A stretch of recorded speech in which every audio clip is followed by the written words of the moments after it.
second molar, you have placed one compressive implant here. You place this right because there is a bone height is good.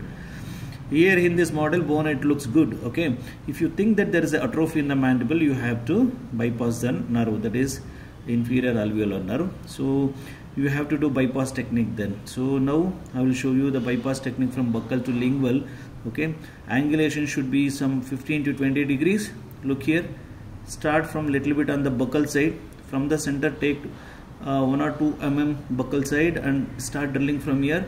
Your aim should be to hit this inferior border of the myloid ridge. Okay, this is the superior, this is the bulge is there na, this is myloid prominence. You have to hit that inferior border of the myloid ridge.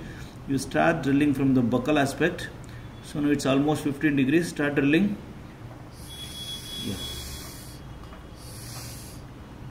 Okay.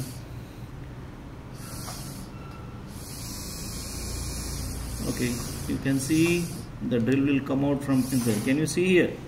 Drill has come out. Can you see? Okay. Can you see the drill, tip of the drill? It's coming out. You just enlarge it now. So this is what from buccal to lingual, that is bypass technique.